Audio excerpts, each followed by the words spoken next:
We're especially grateful to Special Envoy for Monitoring and Combating Anti-Semitism, Elan Carr, for being here tonight. I just want to say a few words about him and then bring him up for our dialogue. He is and has been appointed in February of 2019 to be the Special Envoy for Monitoring and Combating Anti-Semitism, appointed by Secretary of State Mike Pompeo. Prior to his appointment, Special Envoy Carr served as Deputy District Attorney for Los Angeles County, where he prosecuted violent crimes for over a decade. He's an officer in the United States Army Reserve and has received multiple awards and commendations for his nearly 2 decades of military service. In 2003 and 2004, he was deployed to Iraq in support of Operation Iraqi Freedom. And many of you will remember the now iconic photograph of Special Envoy Carr leading a Hanukkah service in one of the palaces of Saddam Hussein. He's a son of Iraqi Jewish refugees who fled persecution in Iraq. He's fluent in Hebrew and also in the Iraqi dialect of Arabic, which I'm sure came in handy in your time when you were deployed. He was the international president of Alpha Epsilon Pi, NEAE Pi alumni here, okay. Well, Special Envoy Carr was the national president. He's been on the AIPAC National Council and a voting member of the Conference of Presidents of major American Jewish organizations. He and his wife, Dahlia, have 3 children, and they live in Los Angeles. Special Envoy Carr travels all over the United States and around the world in his work, and we're so glad to be able to have you here with us tonight. Thank you so much. Thank you. Thank you. So you told me just a bit ago that you just returned from Europe. What was the trip to Europe for? What were you doing there? So we actually began, it was extraordinary. It was talking about Bruce, people trying to destroy us. We began in the first ever official U.S. delegation to March of the Living.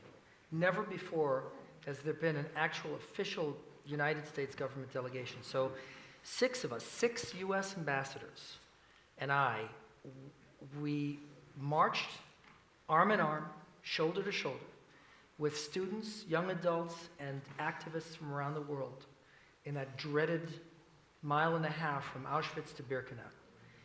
And then flew to Israel and experienced that extraordinary contrast from the depths of evil and from also the ultimate moment of Jewish powerlessness to Jewish redemption, to the state of Israel, and to Jerusalem, where we all celebrated Shabbat together at the Kotel. I'll tell you, these ambassadors were not Jewish, and they were moved to their cores. How could you not be? And so how proud we can be that our country is not only dedicated to the fight against anti-Semitism, a position, by the way, that I hold, created by Congress in law and by design to protect the Jewish people in the world. Bipartisan Congress, by the way. But in addition to that we now have an administration that prioritizes this to the extent where there was an official delegation to March of the Living. So that's how it started in Europe and Israel. And then I had official visits to 4 countries, Poland, Hungary, Ukraine, and Belgium. And as the diplomatic representative of the United States on the issue of anti-Semitism, when I go to a country, we have high-level bilateral meetings. And it's quite amazing that first of all, we have friends and allies. There's a lot of bad news in the world of anti-Semitism today. The world is on fire. It's increasing everywhere. But we do have friends, and there are a lot of allies who, because it's rising, are appalled by what they're seeing and are determined to fight it in a genuine way. And that's very exciting. But then also it's nice to see that the United States is so respected in the world, and our leadership is truly craved. And so when I go to a country and we sit down with our friends and allies around the world, they don't ignore us, I'll tell you that. They care about what we think, they value our leadership, and when we ask for something, they try to do it. the end of the day, they're free countries, and they don't have to do what we want, but they try to do it. They genuinely try to do what we want, what we ask, and that is enormously powerful. That I can, on behalf of our country, make a request of an ally, and they will do everything they can to accommodate our request. And how great is that for the Jewish people, that the United States, makes major asks of countries around the world involving protecting their Jewish communities and fighting for the safety of the Jewish people. That's what I was doing, and it's a great privilege. So you're responsible for both monitoring and combating anti-Semitism, which is a big job, given how ancient that hatred is. How do you define, when you meet with these kinds of folks, some of them Jewish, probably many more of them not Jewish, how do you define anti-Semitism? Right, so that's a great question. And first I'll say, before I get to the definition, that monitoring and combating are two separate functions that I'm statutorily charged with. And each represents a challenge, right? Monitoring anti-Semitism, well, how do you do that? And what does that even mean? And that gets back to the definition. You can count Jews getting beaten up in Marseille, okay? Or swastikas on properties. And that is anti-Semitism. But we all know, does that really capture the essence of anti-Semitism? Physical attacks and vandalism? Of course not. Anti-Semitism is much broader and much deeper than that. It is, yes, attacks and acts of vandalism. It's also hate speech, which is boiling over on social media. It's statements by elites. It's textbooks, which today in the Middle East, even among our allies, are still today inculcating just virulent anti-Semitic hatred in kids. It's government inaction when they should act to protect their Jewish communities. It's government action when they shouldn't, banning kosher shechita, which is throughout Scandinavia today, and in Antwerp, and banning Brit Milah, which almost happened in Belgium, kosher slaughtering and circumcision. And so all of these things operate together in the great umbrella of anti-Semitism. How do we define it? Well, we define it as an attitude of hostility and animus toward the Jewish people and Jewish institutions that can be manifested in many, many different ways. In all of the ways I just explained, but then also hostility toward the Jewish people is reflected toward hostility toward the Jewish state. And the accepted definition of anti-Semitism today, which is the International Holocaust Remembrance Alliance definition of anti-Semitism, which we in the United States use and many of our allies and friends have adopted, includes anti-Israel. Israel hatred is anti-Semitism. It's defined as such. And this is a very, very important point, because today, of all the flavors and all the angles of anti-Semitism, the flavor that is rising the fastest and that threatens us the most in terms of its widespread acceptance is the anti-Israel, anti-Zionist version of anti-Semitism. And so all of those things operate within the definition. So you mentioned anti-Zionism as a form of anti-Semitism. What are the subtypes of anti-Semitism that you see, and as you try to both monitor and combat, when you think about anti-Semitism from white nationalists, anti-Semitism from the far left, Islamic anti-Semitism, what are the different categories that you focus on? Well, those are the three. I already said it. There we go. Those are the three. Those aren't only the big three. Those are the three. And we're seeing, shockingly enough, all three operate together in some countries. For example, in France, we're seeing all three operate together. Think about it. These are three ideological spectra or extremes that should hate each other more than they hate anything else on earth. And yet they're unified by their hatred of Jews. So you have, the ethnic supremacism of the far right. You have the anti-Zionism of the far left. And then you have the anti-Semitic vitriol of radical Islam. And they are all three present and all three potent. I will say this, however. I don't rank them, by the way, because I think and this is very important, the weaponization of anti-Semitism to serve a political agenda is very dangerous and hurts us all.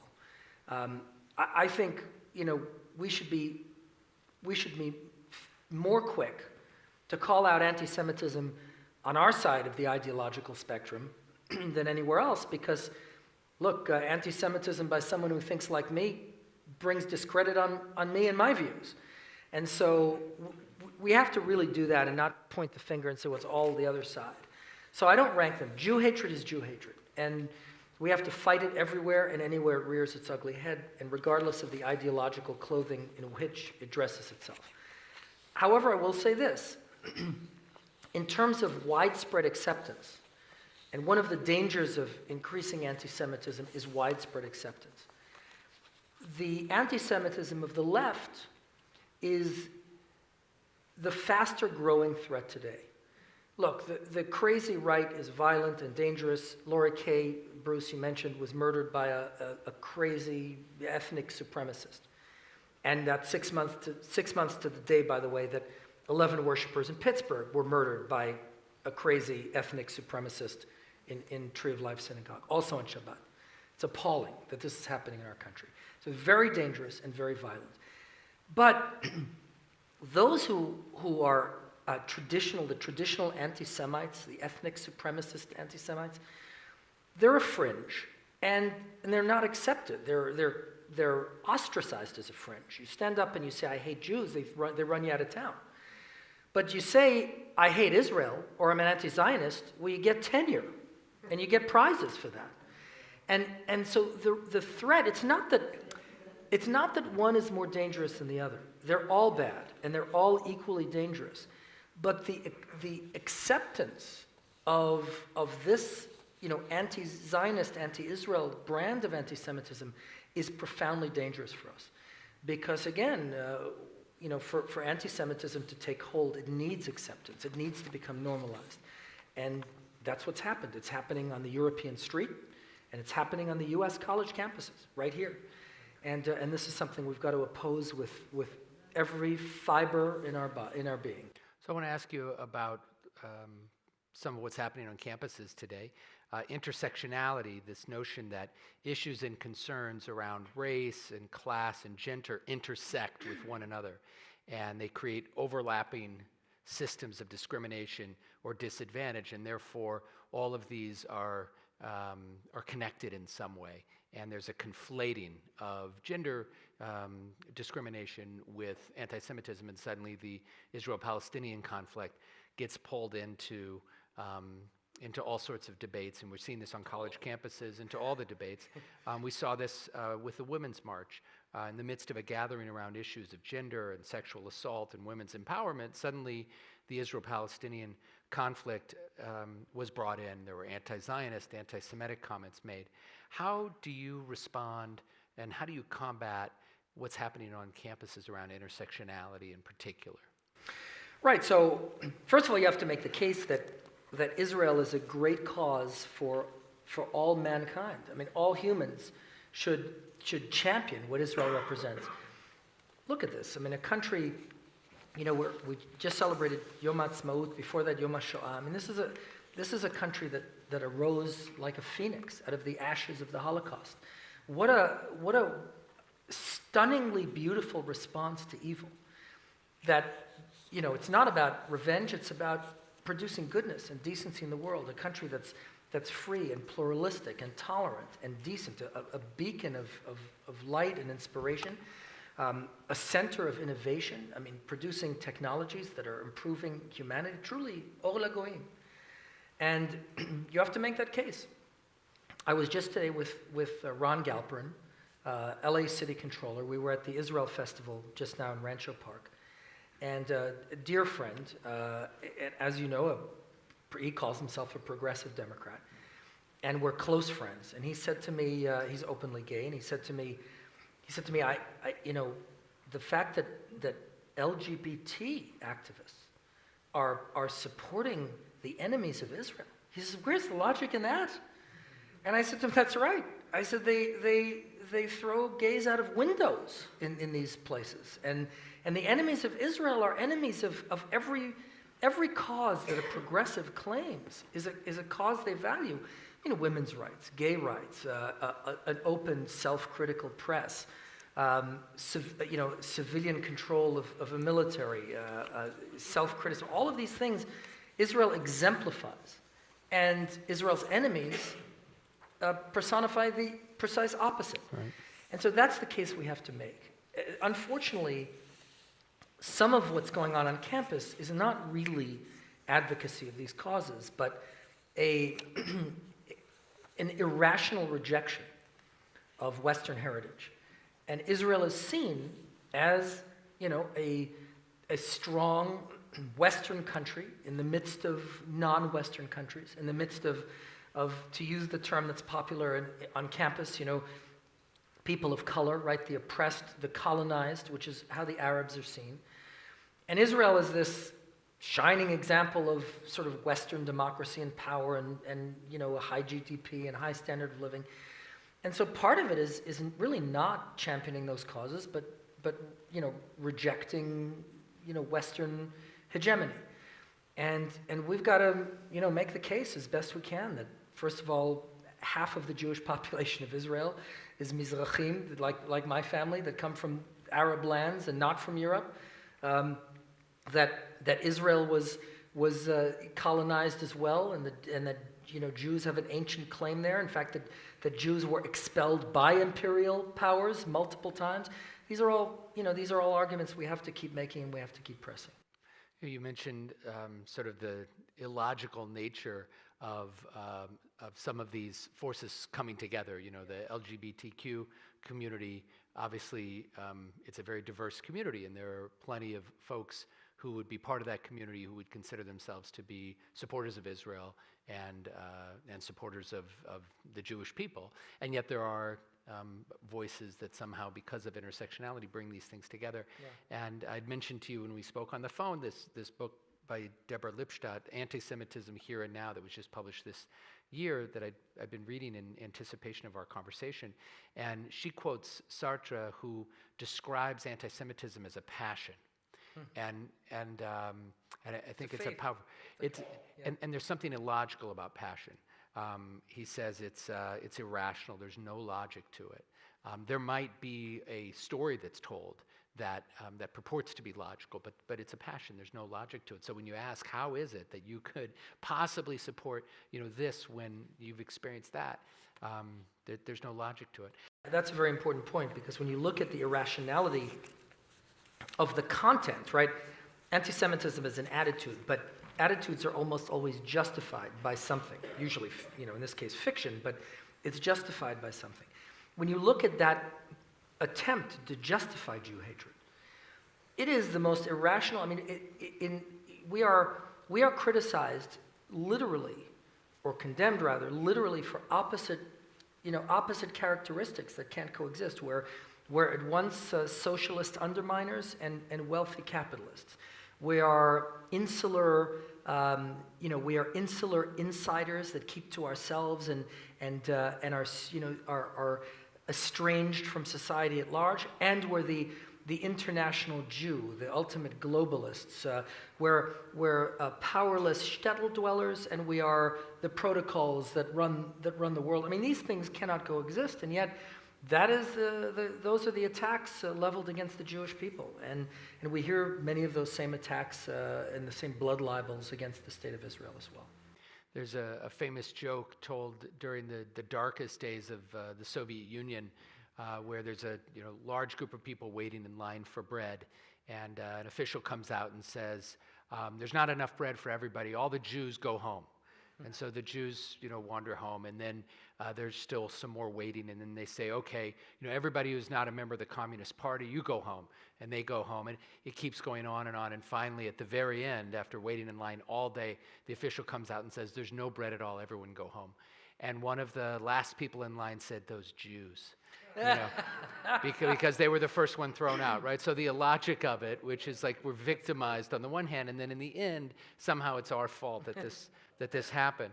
I want to talk a little bit about social media's effects on all of this as you monitor, when you think about what it would have meant to monitor if you had been appointed to this role 20 years ago, 25 years ago, pre-internet, you'd look at newspapers and you'd listen to what was being said on the radio and in state television and those kinds of things. But obviously, we're in an entirely different world right now, which makes your job much more complicated, I'm sure, and hopefully you have resources at your disposal to try to monitor these things across the World Wide Web. How has social media and the internet amplified these voices of anti-Semitism, and what can we do to combat that? Well, dramatically. I mean, it's a game changer, really. And look, the internet is a game changer for every aspect of our lives, right? And so it doesn't cause any of these problems, but it's sort of the vector of our human pathologies. And we see that in many areas, certainly in anti-Semitism, where, my goodness, I mean, anti-Semitic venom is just ubiquitous on social media. But other things too. I mean, other kinds of hatreds or political polarization. I mean, we're seeing, the kind of irrational, political polarization and hostility in our country today. Again, the internet doesn't cause these things, but it amplifies those tendencies. Now, it also amplifies great good, right? So how do you combat that? It's difficult. So in some countries, it's illegal, right? In many European countries, anti-Semitism is actually against the law. They don't have a First Amendment. The Nazis could march in Skokie. That's a Supreme Court case in this country. The Nazis cannot march in Berlin, or in most parts of Europe. It's illegal to be arrested. And so my job is to say that despite U.S. constitutional protections, if you have a law on the books, enforce it. And if it's illegal to say certain things, well, shut it down and enforce the law. But in the United States, where hate speech is legal until it becomes incitement to violence, then it crosses the line, but hate speech by itself is protected speech. Okay, fine, we have a First Amendment here, and by the way, thank God, we like the First Amendment. But the response to that has got to be universal, unequivocal, powerful condemnation. That's how you meet hate speech, when it's protected. And that doesn't happen. It just doesn't happen. I mean, let me give you an example close to home. UCLA hosted, inexplicably, in my mind, the National Conference of SJP, Students for Justice in Palestine, an organization that propagates, unvarnished anti-Semitism on college campuses. It's one thing for them to have a local UCLA SJP event. You can say, well, it's a student group. To host a national conference, okay, let's put that aside even. The chancellor, in response to their having hosted this, came up with this sort of hand-wringing, equivocal condemnation light. Well, it's free speech and they have a right to say it, but obviously some things might be offensive and we should be sensitive and we shouldn't be offended. Look, if this were a KKK national convention, first of all, UCLA wouldn't host it, but if they would have had to host it because of First Amendment issues, what would the response have been? It would be like, look, we had to do this, we had no choice, this is despicable, disgusting hate speech. There's no place in America for this kind of thing. It contradicts American values. We should root this out of our... That's the kind of language you would hear. But when it comes to anti-Zionism and anti-Israel anti-Semitism, there's hand-wringing. The response is hand-wringing.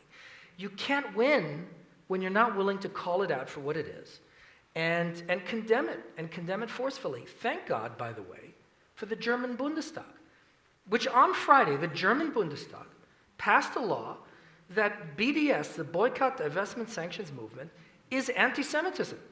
And not only did they say it's anti-Semitism, they said the idea of labeling products from Israel smacks of the Juden boycott of Nazi Germany. This is Germans saying this. Germany said it's like Kauft nicht bei Juden. This is something I've been saying for the last 3 months since I was appointed. I gave a press conference the day of my formal swearing in, which was just a month ago. I gave a press conference, and the press corps was shocked when I said BDS is anti-Semitism. They were shocked by this. How could you say something like that? Well, isn't it just criticism? And isn't it just... No, it's not. Of course you can criticize policies of any country. But the idea that you can strangle out of existence the Jewish state, that you can subject the one Jewish state on earth to economic boycott, to deny them economic intercourse, that somehow that's other than anti-Semitism, is patently absurd. And the German Bundestag, thankfully, acknowledged this in law just Friday, just 2 days ago. And so, there is, for all the bad news, I started by saying this, for all the bad news in the world in terms of increasing anti-Semitism, and it is increasing, there's an awful lot of good news, because we have friends and allies who get it and are willing to stand up and say it. So when we think about the internet in the United States and some of the limits of the First Amendment when it comes to hate speech, are there things that you would like to do, that you're trying to do, that the administration could do to try to be more forceful around that, or does it feel like the First Amendment just simply prevents that? So some of the things you mentioned happening in Europe. Yeah, well, we can't do that. I mean, clearly what can be done in Europe in terms of hate speech cannot be done here, because First Amendment jurisprudence is very clear. But there are things we can do. For example, search algorithms. And a number of Jewish organizations are working on this and meeting, and we're certainly supporting the effort, although it's not directly from me, but we're certainly supporting this. They're meeting with the tech world in Silicon Valley, including Google, and the idea is, I mean, you shouldn't get 30 Holocaust-denying websites if you type the word Holocaust into a search. That's not a free speech issue. That's simply a search algorithm, algorithmic formula, and so these are things we can work on, where searches are more fair and don't lead people to anti-Semitic websites unless the search actually requires it. That's different. But if the search doesn't require it, that shouldn't be the first stop. So these are things we can do. But again, in the United States, the way we combat, again, the Nazis could march in Skokie. The way we combat this is with resounding, unequivocal condemnation. And that's something we have to insist on from every angle. And one thing I would say is, if you see this kind of anti-Semitic foment and it doesn't meet with condemnation, you've got to call people out and say, why are you not condemning this? You would if it were an anti-black thing or a racist thing or an anti-Latino thing or an anti-immigrant thing. So this is an anti-Jewish thing, right? Just because the Jewish people have a state doesn't mean that that there's the notion that this fig leaf can confuse us. A European Jewish leader was just called a dirty Zionist a few months ago, as though the substitution of that word would confuse us as to what's really meant. So I have to. One of my missions is to tear down this false distinction between anti-Zionism and anti-Semitism. And I'm so proud of my boss, Secretary Pompeo, who stood before 18,000 activists at the AIPAC policy conference and said, and I quote, "Let me go on the record." By the way, when a cabinet member says, "Let me go on the record," that means prepare yourself. I'm now stating, this is not a slip of the tongue, I'm stating the policy of the United States. He said, "Let me go on the record, anti-Zionism is anti-Semitism." He said that publicly at AIPAC, never been said before by the United States government, and I'm so proud to represent an administration that gets it and that is advocating that position.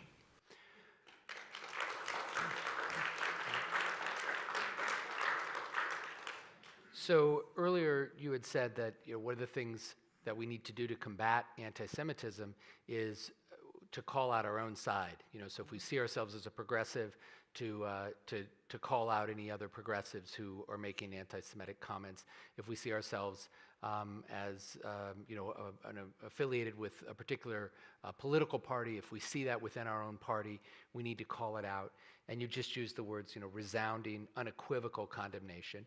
So I've got to ask you about Charlottesville. Now, this was before you were appointed. We're going back to August of 2017, which seems like a million years ago in some ways, and in other ways it seems like yesterday. The Unite the Right rally in Charlottesville, there were white supremacists, neo-Nazis, Klansmen, alt-right, neo-Confederates, lots of Nazi imagery, although they were somewhat careful not to actually employ swastikas, but they chanted blood and soil, which is a Nazi slogan. They chanted Jews will not replace us. They gathered, and thinking back to this, especially given what we know happened in Pittsburgh and what happened in Poway just 3 weeks ago, some of the demonstrators, men in fatigues carrying assault rifles, stood across the street from Congregation Beth Israel in Charlottesville, and the synagogue president and the rabbi were so concerned that they left through the back door carrying the Sifrei Torah. So it was absolutely horrifying for us to watch. And President Trump, in the days following the Unite the Right march, seemed to suggest, and this has been an ongoing controversy, and in fact, just I think over the last 48 hours, there was more tweets about this, but he seemed to suggest that amongst these white supremacists, neo-Nazis, and Klansmen were some very fine people. And so as the president's special envoy for monitoring and combating anti-Semitism, how do you respond to the president's comments and to the controversy around this? Right. So I would say this. First of all, when you look at all the statements President Trump has made, he really has been unequivocal in calling out and condemning Nazis and Klansmen, and he's been very, very forceful in this issue. I don't think he's equivocated at all. I think the Charlottesville, the quote that there are fine people on both sides, if you look at the whole statement he made, he was referring to the debate over the Confederate statues and whether to take them down or leave them there. And by the way, I mean, I can tell you as a Yankee, I mean, I'm from New York. You know, I'm as far from the South as you can get. You know, I grew up in Manhattan. But, you know, after the Civil War, I mean, the radical Reconstructionists lost. And the idea was to treat the South as not as a grand treason, but to treat the Confederacy as part of American history. That was already litigated. That decision was made. And so some people in the South say, well, look, this is part of our history. That's the decision that was made after the Civil War. Other people, legitimately, I get it, say, look, this represents slavery. How can I feel at home in a country that extols slavery? You know, and I get that debate. By the way, we're seeing it in Hungary, and we're seeing it in Poland, the same debate of how you deal with an unpleasant history. You know, do you forgive and say, well, these are national figures, or do you say, no, these are whatever, you know, proponents of slavery or proponents of anti-Semitism? It's a difficult question. And so he is right. There are fine people on both sides of that debate. There aren't fine people on both sides of the Nazi divide. And I don't think he ever meant that. And the reason why I'm confident in saying that is because when you look at all of his statements that he's made, he really has been unequivocal that first of all, these people are not, you know, clash with American values in a fundamental way, A. B, that anti-Semitism has no place in America. In fact, his statements on anti-Semitism have not only been strong, I don't think any president has said things as strong. He regularly calls it a vile poison. He says we need to remove it from our midst. And then after the Pittsburgh, the same day, he was at a Make America Great Again rally in Illinois. I mean, a rally having nothing to do with and he started by this, and he said, in addition to condemning anti-Semitism, he said, if you seek the destruction of the Jews, we will seek your destruction. Now, I will say, Ron Dermer, I'm going to give Ambassador Dermer the credit this. He said to me, you know, I don't think any diaspora leader in history has made that kind of promise. You go after the Jews, we're coming after you. I mean, how much of a stronger statement can you make than that? And then in his State of the Union address, this is after all of this was before I came on board. Then, right after I was appointed, the State of the Union address, he spent time in the most visible speech a president makes all year, right? The State of the Union address. He spends a lot of time talking about honoring Holocaust victims and talking about anti-Semitism and how we have to root this out. So I really don't think there's any equivocation here at all. He has been rock solid on this issue. He could not be more supportive of the Jewish people of the State of Israel. And the people around him, I mean, this is like, you have to pinch yourself. I mean, you know, Vice President Pence, Secretary Pompeo, John Bolton, I'm not even getting to the Jews now. I'm just talking about the non-Jews. Then Jared Kushner, Jason Greenblatt. I mean, it's like you can't get people who are more pro-Jewish and pro-Israel than this crowd. And I say this to Jewish audiences all the time. I don't know wherever anyone's politics is, and the truth is, it doesn't matter to me. I mean, you know, obviously I live in LA. Most of my friends are Democrats, and I tell Democratic audiences all the time, look, I'm not telling you how to vote. I'm not telling you what party you should be in. But, you know, you got to acknowledge when the President of the United States takes heat for us and fights for us, you got to say thank you. You got to say, Mr. President, thank you. I support you on this. I mean, it's... And by the way, I did that in the Obama administration all the time. It wasn't hard for me. I mean, when President Obama did something good for us, and just so you know, I campaigned against him. I was a surrogate for John McCain in 2008. So I have a track record of opposing him. But when he did the right thing, I said, Mr. President, you did the right thing. You have my support. Thank you. That's a great thing you did. I don't know why this is so hard to do. It wasn't hard for me. And so I tell people, look, when the president gets it right, you might disagree with him on a whole bunch of issues.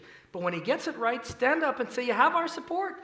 And this is something the Jewish community has to do because we are, I mean, this administration is committed in unprecedented fashion to our welfare, and we ought to acknowledge it.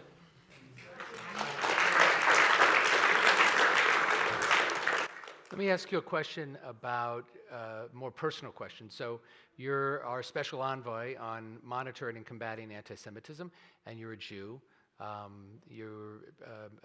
Hebrew is your first language. You're deeply connected to Jewish community, to Israel. How has that, now you've only been a month in the job from the time that you've actually been sworn in, but how is being a Jew in these conversations, how does that shape the job that you do? And have you noticed in any way the job that you do shaping your identity? Again, understanding that it's still brand new. Yeah, what a wonderful question. First of all, I feel an enormous pride to be tasked with fighting for the Jewish people throughout the world on behalf of the greatest country in the history of the world. I mean, how great is that to be tasked with fighting for the Jewish people and carry the American flag while doing it? I mean, it doesn't get better than that. And so, as a Jew, I just feel enormous pride, first of all, in my country, because despite, you know, Poway and Pittsburgh, and despite, you know, the campuses, and despite, this is still the most philo-Semitic country in the history of the world.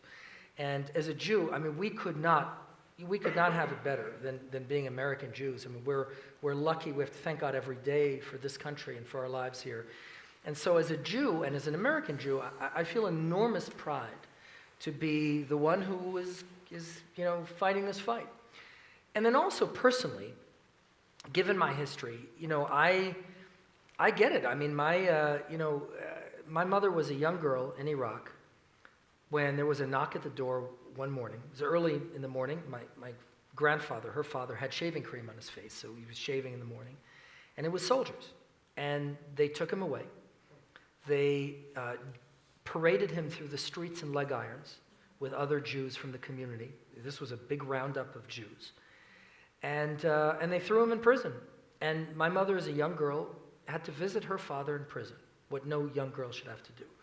Until 2 years into this, after repeated prison visits, he said to them, "Don't wait for me, flee the country." So my mother, my uncle, who was a toddler, and their mother, my grandmother, fled without my grandfather, fled across the border to Iran, a very different Iran, of course. The Shah was helping Jews escape and giving Jews asylum, and fled across the border from Iran to Israel.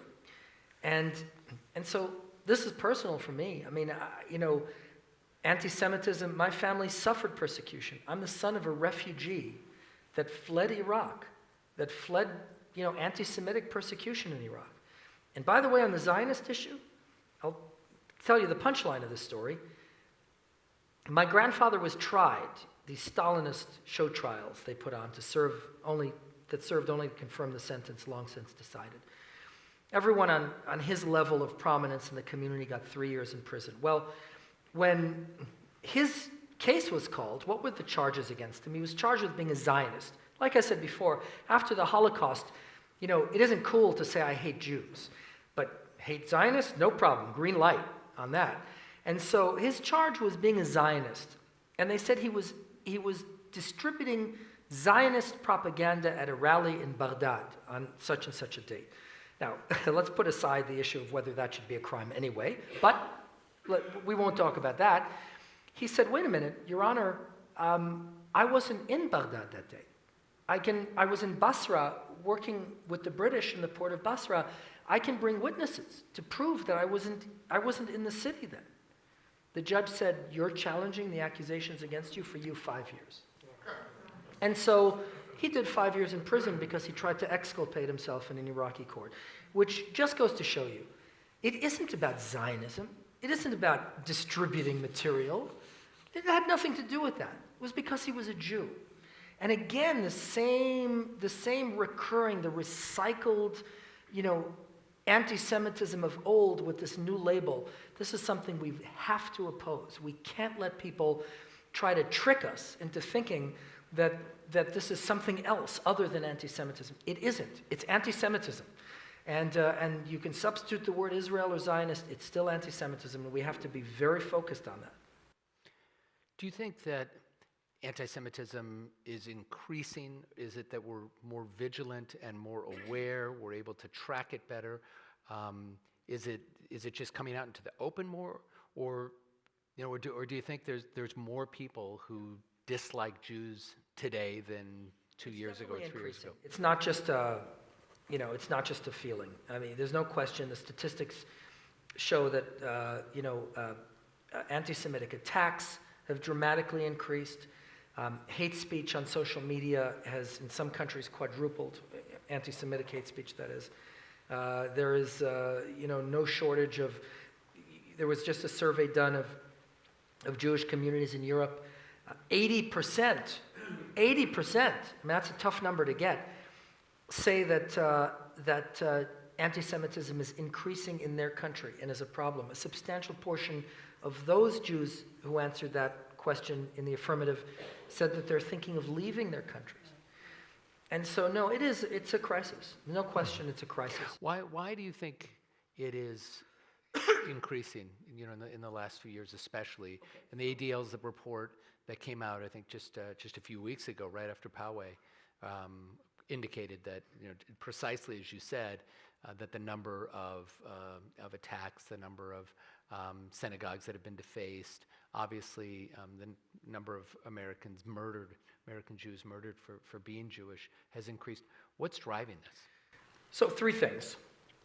First of all, Iran is a major culprit here because Iran is the chief purveyor of anti-Semitic propaganda in the Middle East. And Iran is focused on being sort of the standard bearer of anti-Semitic doctrine. And what happens in the Middle East doesn't just stay in the Middle East. What happens in the Middle East, I like to say, it's not Las Vegas. What happens in the Middle East doesn't stay in the Middle East. What happens in the Middle East affects the European street and the American college campus. And so, Muslim and anti-Semitic foment in the Middle East directly affects anti-Semitism around the world. That's reason number 1. Reason number 2 is you have a rising, resurgent anti-Zionist left. Some of it is unvarnished anti-Semitism. Some of it is hostility to nationalism in any form. And look, Zionism is a nationalist movement, right? Zionism is the movement of national identity of the Jewish people as a national ethnic group. It is the movement of Jewish self-determination. For those who contend that nationalism is evil in and of itself, Zionism is offensive. And the state of Israel, as an exemplar of a modern nation state, and a very successful one, is offensive. It represents what they see as retrograde, regressive, old world, and ultimately destructive sense of identity and a way of organizing human affairs. Now, the question is, why do they focus only on Israel and not any other nation state in the world or any other national movement, certainly in the Arab world and certainly other places in Europe? Right, and that's a big problem, but that's a separate question. So there is this resurgent, left-wing hostility to Israel and to Zionism as a national movement. Because of that, you're seeing a resurgent right that is defending nationalism and is clashing with the left. You see this in Europe, not on Jewish issues, by the way, but you see, a far right rising in Europe that is, emphasizing national identity, emphasizing nation statehood. And this is in large part a reaction to, the globalist, international, anti-national left.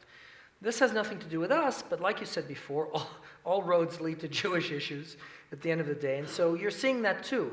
The left is sort of defining, the far left. I'm not talking about left of center, but I'm talking about the far left is defining their anti-Zionist, anti-nationalist hostility as being anti-Zionist and anti-Israel. And then you're seeing the right, and this is we're seeing in Central and Eastern Europe, you're seeing the right come to Israel's defense. Why is it that right of center governments that are nationalist governments in Poland, in Ukraine, in Hungary are allying themselves with Israel in a very strong way? Because they see themselves as in effect countering the attack on nationalism as an ideology. Now, by the way, nothing wrong with nationalism. However, when you have resurgent nationalism, then you have the fringe. And what is the fringe of nationalism? Ethnic supremacism, right? It's the extreme of nationalism is ethnic supremacism. You can have nationalism without ethnic supremacism. But when you have ethnic supremacism, then you have a rising anti-Semitic right. So you see this in Europe too. You have a rising anti-Semitic right, you have the rising anti-Semitic left, you have the anti-Semitic foment of the Middle East that's being driven largely by Iran. You put all that together, you have a combustible cauldron that is really a threat to our safety.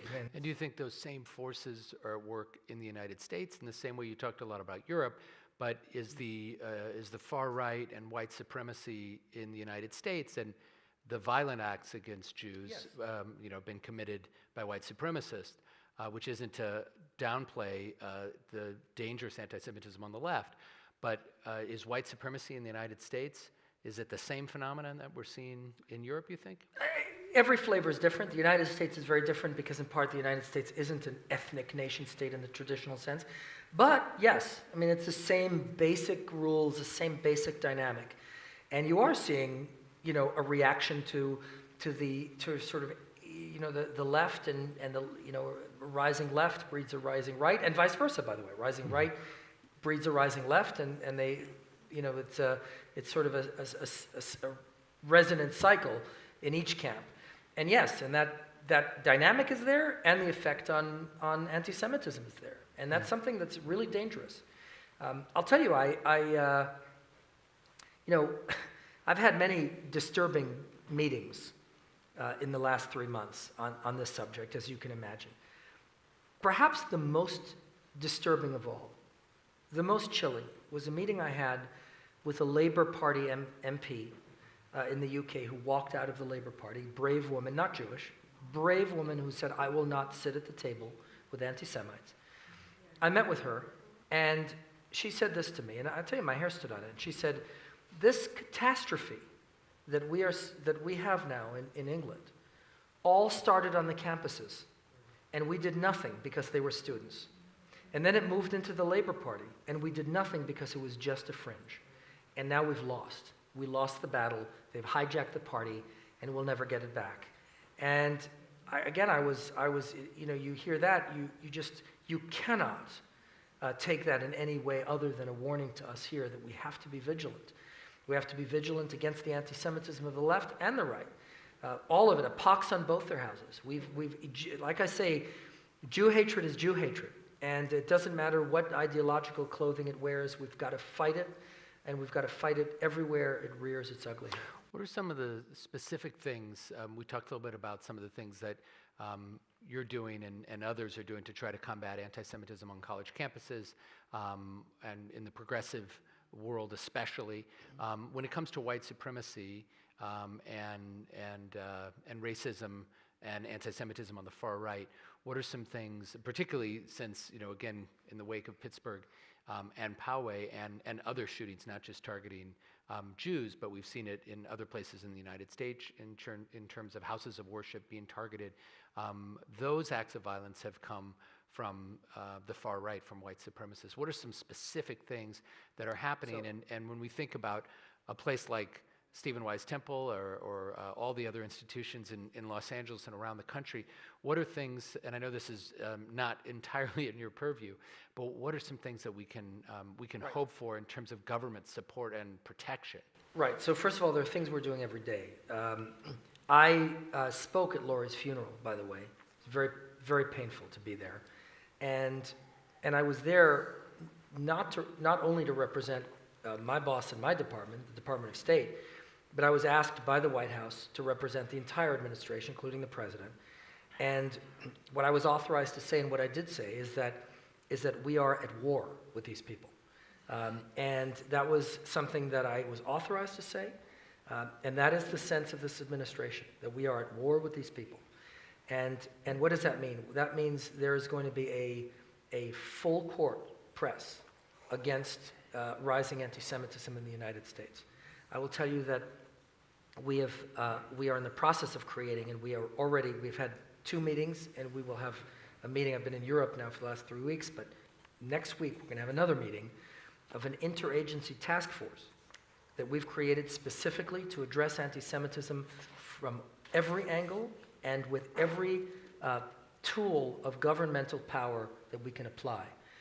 That interagency task force not only includes me from the Department of State, it includes members of the Department of Justice, Department of Treasury, the Department of Education. And we are also bringing in Homeland Security and possibly Commerce, so that when we tackle these things, we can again bring every possible tool to bear to not only contain, but to roll back increased anti-Semitism in the United States. Now, when I list those agencies, your imagination can run wild on what tools I'm talking about. When you're talking about the Department of Justice, when you're talking about the Department of Education and what goes on college campuses, when you're talking about Treasury and their role in tracking funding and tracking money trails, this is what we're doing, and we are very, very serious. And we've got to get results. The stakes could not be higher, because the stakes here aren't just our future, the future of the Jewish community and Jewish safety. The stakes here are the future of America, because at the end of the day, anti-Semitism, whether it's from the far left, the far right, or radical Islam, is anti-Americanism.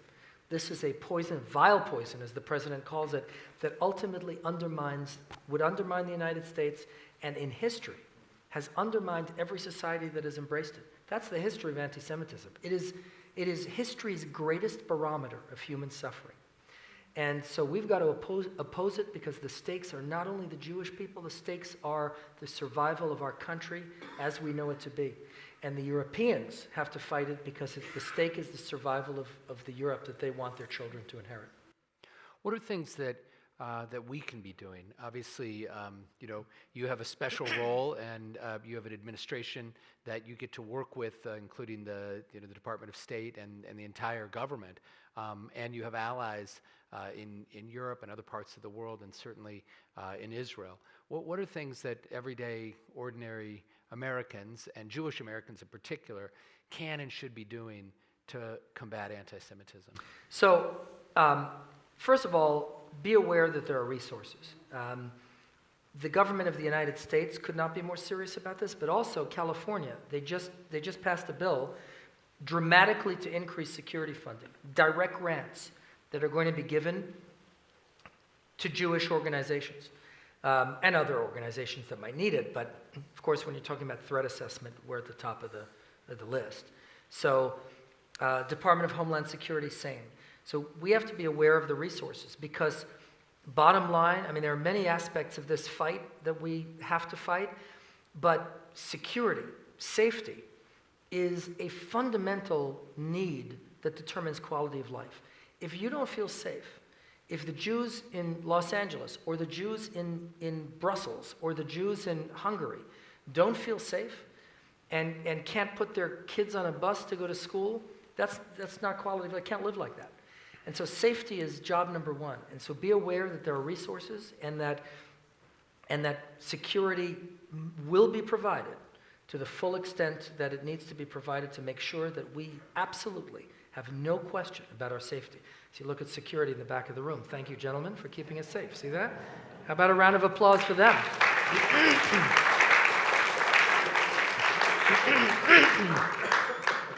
But what we as Jews can do, and this is very, very important. I tell you, we can fight this fight, and I will. It's my job. I'll fight this, and I can do it with the full weight of the United States, which ain't too bad. But to actually win this eternal battle, this metaphysical war against anti-Semitism, we need something that even the United States doesn't have alone. And what we need is Jewish unity. And that is one of the most elusive assets of all. And I'll tell you, I mean, you ask what Jews can do. What Jews can do is come together. And you know, you look at what's happening today. Almost every anti-Semitic movement, maybe not Pittsburgh and Poway, okay, but everything that's going on the campuses and every movement of anti-Israel venom Jews are not only involved in it, Jews are leading it. I mean, we just had a BDS vote pass in the Claremont McKenna in Pitzer, okay, right here, close to us. Who led that? A Jewish professor. The Bundestag, I just told you the Bundestag passed, this is the Germany saying that BDS is anti-Semitic. Who opposed it? A group of Jewish academics. At Stanford, we just had a great student leader, an A Pi kid at Stanford who's a senator, who introduced a resolution in the Stanford Student Senate to adopt the IRA definition of anti-Semitism. I spoke about it before, International Holocaust Remembrance Alliance definition, not controversial. I mean, it was voted 56-1 in the OSCE, which is 57 countries of Eastern and Western Europe, including the former Soviet Union. 56-1, not controversial. And when he introduced it, he had support until Jewish Voice for Peace came forward and said, we don't support this. We are part of the privilege, talk about intersectionality. They use the terms, we are part of the problem, not the solution. We're the privileged oppressors. You shouldn't support this. Finally, there was a back and forth, and finally they said, fine, we'll withdraw our opposition if you take out the Israel stuff. Take out all the Israel stuff. And finally, Matt faced a choice. Do you walk away and get nothing? Or do you water down what you have and get something passed?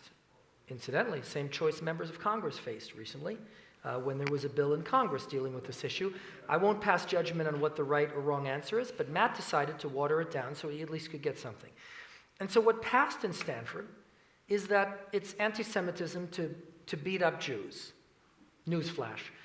But to demonize the state of Israel, to accuse Israel of genocide, to put apartheid walls on campus and harass students, green light. And you know who did that to us? We did that to us. And so what I say now, especially during the Omer, you know, we're in Sfirat HaOmer now, and the Omer is that journey from the liberation of the Jewish people physically to the liberation of the Jewish people spiritually, to prepare us for receiving the Torah at Mount Sinai as we will celebrate shortly in Shavuot. And that, the Omer, is the 49-day journey of the Jewish people from Egypt to Matan Torah. But what is it a journey of? It's a journey of unity. And what prepared us for receiving the Torah? It says that we stood at Mount Sinai, Ish echad belev echad, one body with one heart. That's what the Jewish people were at Mount Sinai. That is something we need today. We need Jewish unity so that we come together and fight this fight together. Look, we can disagree on a lot of things. That's fine, we're good at that. But when it comes to our survival, when it comes to our safety, our future, how dare there be disagreement on that? How dare any Jew stand up and go to war against our own safety? And so we have got to come together, Ish echad belev echad, and fight this fight together, and enough with the mishagas. We have to have red lines. Big tent, but not everyone could be on the tent. And if you're an enemy from within against your own people, you're not in the tent. We've got to have the courage to say that. And we've got to come together as a people to fight this fight together. That's how we're going to win this. And I think we can do it, but we've got to, there has to be a desire to do it. Just want to make sure everybody...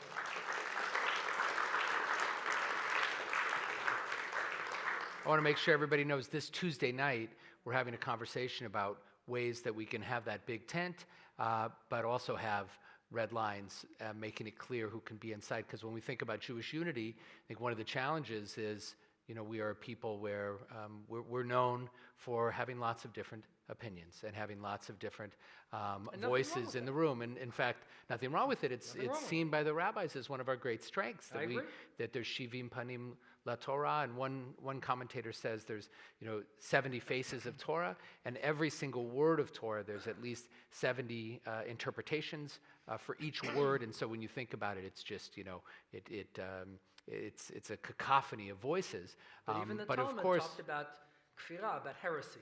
Right. There was red lines. You right. have a million voices, but there was an idea of a heretic, that someone can be a heretic when you take certain positions. They're fundamentally incompatible with Jewish survival. Right, absolutely. So you can have this concept of achdut, of unity, but that doesn't imply that we are going to have one voice about anything. We just have to decide where those limits are. So this Tuesday night, Israel Policy Forum and the Anti-Defamation League are teaming up with Stephen Wise Temple to have a conversation about the divides around Israel and how we can join together in supporting Israel and calling ourselves proudly Zionists, knowing that that means that there's going to be a range of different voices, not infinite different voices, but a range of voices. So that's Tuesday night. You're all invited. If you're watching, please be there. I wanted to just a few more questions before we close. We're almost exactly the same age. You're a tiny bit older than I am, but and we grew up in different parts of the country and different immigrant stories. My family, I grew up in the Midwest, but my family on my mother's side from the Carpathian Mountains, Austro-Hungarian Empire. My father's side, Poland. My wife's family also from Transylvania. Yeah? Yeah. Well, there we go. So there you have it. And growing up, I experienced very little anti-Semitism. It was part of my experience in the Midwest, but it was just something that was almost entirely absent. And I was one of the few Jewish kids in my class, so it wasn't that I grew up at Fairfax High and it was 90% Jewish. It was 1% Jewish, and I experienced very, very little anti-Semitism growing up. In college, almost none. And I find myself, and so I'm asking if this is a similar experience for you, but I find myself in the last 5 years especially, and certainly in the last 7 months, just a bit bewildered. And it wasn't that I hadn't studied anti-Semitism. I was a religion major. I studied the pagan and Christian origins of anti-Semitism. I had Holocaust studies classes. I wasn't ignorant to any of these things, but I just felt that America was different, that America was unique and singular amongst all the nations that Jews have ever lived. And I still believe that, and yet my feelings about our safety have changed in the last few years. I want to ask if you've experienced anything similar, given what you've witnessed and your own upbringing and your own set of experiences. Yeah. How do you feel about all this, I guess, is what I'm asking. So there's no question that anti-Semitism is increasing. I still think that the United States is the most philo-Semitic country ever. But that doesn't mean that can't change. God forbid should it change, right? And so we have to be vigilant in fighting this because we want the United States to remain the most philo-Semitic country ever. I'll tell you, as a military officer, which I still am and I still drill, the great thing about the Army is that you're exposed to Americans from all walks of life. Certainly when I was deployed in Iraq, now it's a reserve unit here in LA, but when I deployed to Iraq, it was everybody. It was, inner city minorities, good old boys, rural farm, kids from farms. Real America, and that was a wonderful experience for that reason. And I will tell you that people find out you're Jewish, and I guess there are exceptions to every rule, but generally the response is absolute adoration. Americans tend to be religiously, middle America, right? Tends to be religious. That might be changing a little, but tends to be quite religious, faith-based, and traditional. And boy, I mean, it's really this country. Americans truly love Jews. We are not tolerated in America. We're loved in America. We're cherished. We're respected. We're loved. Israel is loved. I mean, you talk about Israel. I mean, the people in the military, they say, "Oh, we love Israel. I want to go there. I wish I could go." I mean, it's really extraordinary. And if you haven't, I'm from New York City. You can be in a bubble in New York or LA, but when you travel the country, you just can't believe. It's really shocking in a good way how much we're respected and treasured in America, and that's great. But again, we can't let that change. A lot of kids go to college, and what's happening on college campuses will affect. There's no question, will affect the quality of this country. There was recently a survey done of Jewish students. Let's not even talk about non-Jews, Jewish students. And because of the absolute, ubiquity of anti-Israel sentiment on college campuses, Jewish students today are less supportive of Israel than ever. A higher percentage of Jewish students regard Israel as more of a problem than Israel's neighbors. BDS as being a legitimate movement of protest. I mean, there's been a dramatic change. I just was at the Israel Festival, and I was speaking to a Christian evangelical kid who was there with the Israel Christian Nexus. Great kid, young guy, and we were talking, and I thanked him, of course, as I always do. I say, thank you for being here. You inspire us, when we see Christian Americans who love Israel and care about the Jewish people. And he said, oh, I'm here, I love Israel. And I said, tell me about your peers. And he said, well, things are not as they used to be. Young evangelical Christians are starting to be less supportive of Israel than the previous generation. I said, why is that? He said, because they're going to college. And you can't, it takes a very rare person who is so secure in their views that they're just impervious. They're impervious to hearing the same thing all the time by everybody. And it is all the time by everybody. One kid a few years ago gave me an answer sheet for a math class. They were in a math discussion section. It was the answer sheet, and it said, the derivative of this and the integral of that.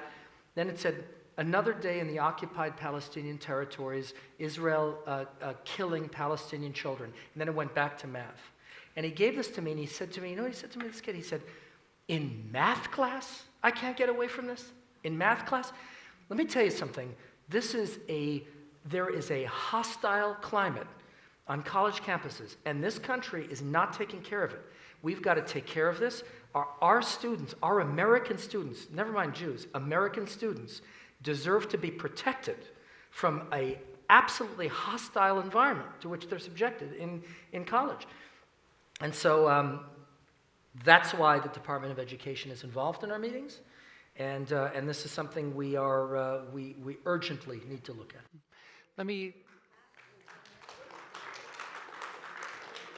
I want to close with a brief story and then a final question. So I mentioned that I'm reading Anti-Semitism Here and Now, Deborah Lipstadt, who's the leading Holocaust defender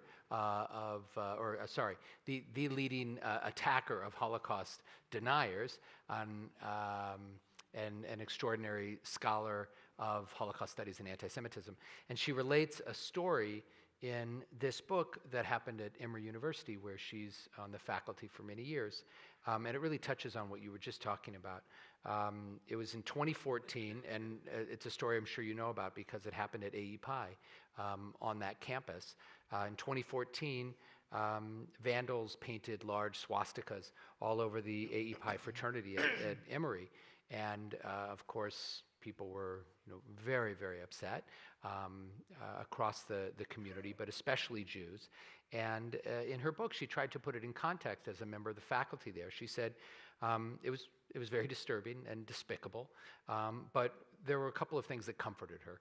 One is that it was not the work of a concerted attack by extremists.